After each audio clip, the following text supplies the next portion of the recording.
My name is Noor Dari. I'm a British Pakistani and a Muslim Zionist. There's no contradiction in my identity. Zionism simply means belief in the right of the Jewish people to self-determination in their ancient homeland. But I was not always a Zionist. I was raised to be deeply anti-Israel as part of my Muslim identity. I went to Al-Quds marches which featured Hamas and Hezbollah supporters. However, I had never actually met an Israeli or a Jew, but in 2014, I started to investigate things for myself, rather than just accept what I had been told, and my entire perception of Israel changed. In 2014, the Israeli Defense Forces were fighting against Hamas in Gaza. This was not a one-sided war, but a defense of the Jewish state when they faced indiscriminate rocket and tunnel attacks. I saw a clear moral distinction. Israel was targeting terrorists. Hamas was targeting civilians. Israel sought to minimize civilian casualties. Hamas sought to maximize them, even on their own side. I instinctively supported what I knew was the truth.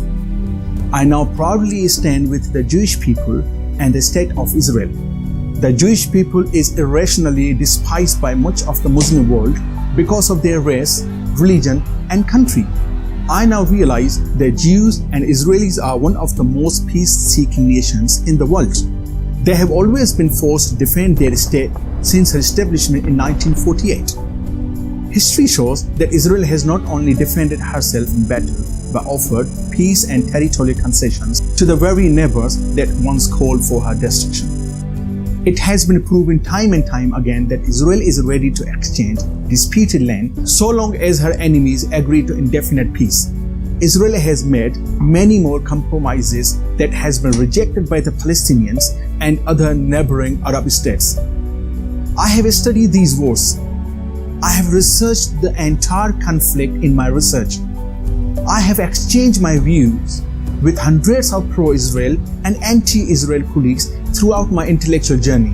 It is remarkable that I have ended up where I am today. As a Muslim of Pakistani descent who is also a religious Salafi, I have finally accepted the ideology of Zionism, which I believe to be based on peace, acceptance, and dialogue. Zionism is a peaceful ideology which should lead others to accept the reality of Israel as a legal and legitimate state for the Jewish people. Muslims should not fear or malign the political ideology of Zionism. They should not fan the flames of religious hatred or sectarian conflict. My support for Zionism has never stood in the way of my religious rituals as a practicing Muslim. I continue to seamlessly combine both of these political and religious identity as a Muslim Zionist.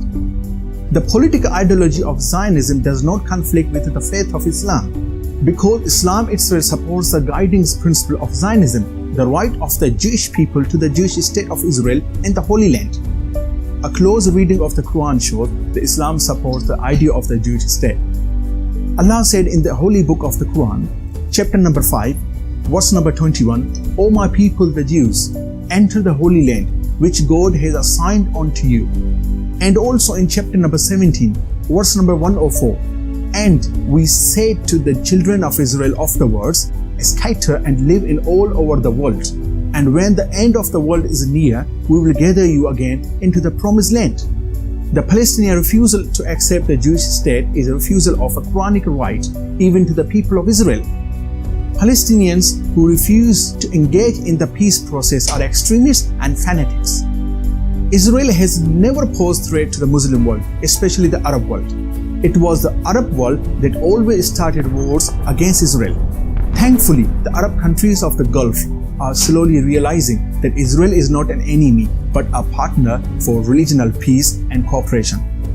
The Palestinians must soon realize that it is in their religious, social, and political interest to accept Israel as a Jewish state. Only then would they feel safe and exercise full equality and human rights as 1.8 million Israeli Muslims currently do.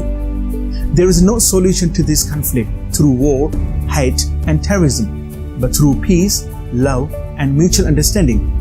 If both nations accept a peace agreement, the time will come when both nations will live side by side as a shining example to the whole world.